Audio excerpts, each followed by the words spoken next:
de los metales, del bronce y el hierro. Entonces quiere decir que fue un fenómeno de desarrollo civilizatorio sui generis, que un gran pensador como Hegel, en sus prelecciones de filosofía, dijo que América era el continente del futuro, pero lo quitaba del pasado, no lo ponía en la historia. Esto es interesantísimo porque lo que se plantea en Mesoamérica es una ruptura del paradigma de la evolución unilineal. Exacto. Aquí viene un nuevo paradigma, la evolución multilineal, que se va construyendo con los trabajos de Wittfogel sobre las civilizaciones hidráulicas, el despotismo oriental, el modo de producción asiático, los trabajos de Julian Stewart, que compara las civilizaciones, estos focos que decía don Miguel, y ahí pone a Mesoamérica en el cuadro y ve que hay unas civilizaciones que avanzan paralelamente, no en la línea del regadío necesariamente como es el esquema unilineal. Los trabajos de Gordon Childe, que ya mencionó, la revolución neolítica, que es cuando el hombre produce alimentos y tiene un excedente que permite todos esos desarrollos que mencionó don Miguel. El descubrimiento de la agricultura. Claro, y la revolución urbana, ¿no? Claro. Yo quisiera abundar en lo que está diciendo usted.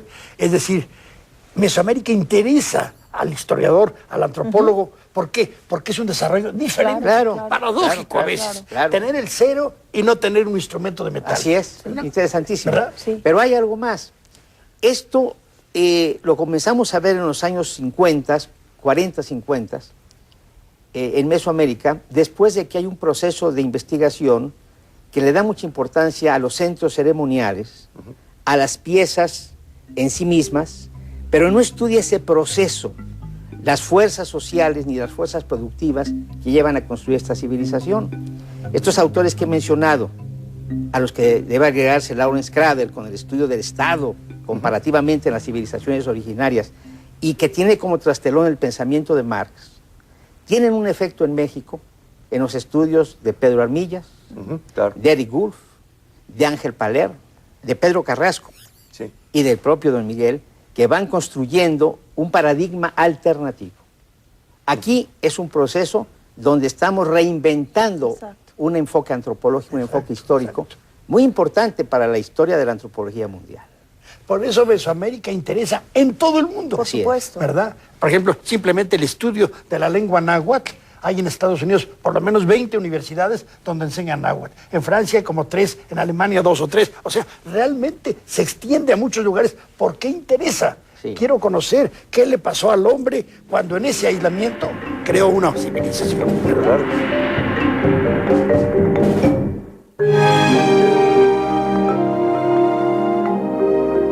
Hoy tenemos un tema de suyo muy interesante, que es el pensamiento en el mundo antiguo. Para que nos platiquen sobre el tema, hemos invitado a 3 distinguidas investigadoras y me permito presentar en primer lugar a Mercedes de la Garza Camino. Mercedes de la Garza es doctora en Historia por la Universidad Nacional Autónoma de México. Bienvenida, Mercedes. También tenemos a la doctora Johanna Broda. Johanna es doctora en Etnología por la Universidad de Viena, en Austria. Johanna, bienvenida. También, finalmente, me place mucho presentar a la doctora Yolot González Torres.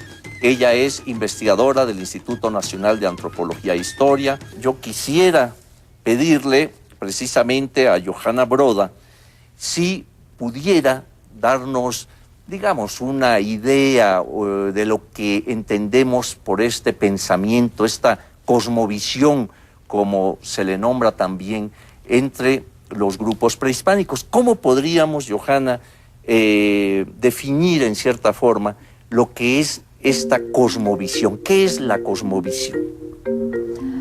Bueno, ya desde hace bastantes años, aquí en México y también a nivel internacional, se acostumbra a usar ese término cosmovisión, que tal como yo lo he manejado en mis propios trabajos, se refiere a la visión estructurada que tenían los antiguos mexicanos sobre el cosmos y sobre el papel y el lugar del hombre en el cosmos.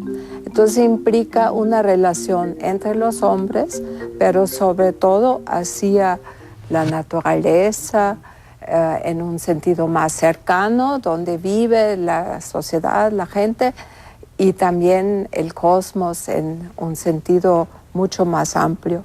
Pues vamos a platicar tanto de esa concepción del universo, ¿no? Esa estructuración que hace el hombre del universo mesoamericano, ¿verdad? Y también de aspectos de la religión, ¿no? Y de algunos mitos, de la presencia de los dioses, del hombre mismo en la naturaleza y demás, ¿no? A mí me gustaría preguntarle a nuestra amiga Mercedes de la Garza, en el mundo maya, ¿cómo está estructurado ese universo en que el hombre pues está inmerso y que ve o crea dioses, crea inframundos, crea, en fin, ¿cómo lo ve desde el punto de vista del hombre maya? Bueno, empezando porque la cosmovisión maya es antropocéntrica. O sea, el hombre es el eje del universo. Centro. El eje del universo.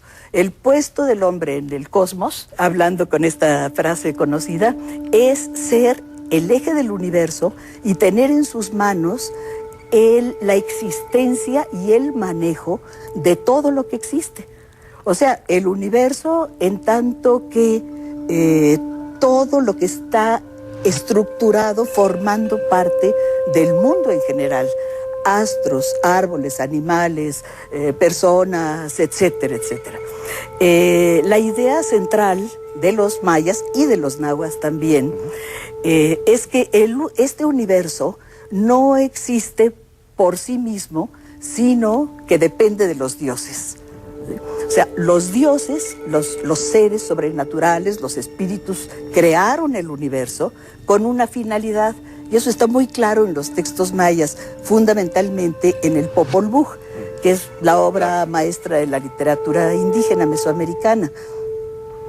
Los dioses crean al hombre para que el hombre los reconozca, los venere y los alimente. Claro. Porque el concepto de los dioses es muy diferente, por ejemplo, al dios judeocristiano. Claro. Los dioses nacen, se casan, mueren, y si el hombre no los alimenta, los dioses se mueren. Y si los dioses se mueren, dejan de alimentar al mundo y el mundo entero perece.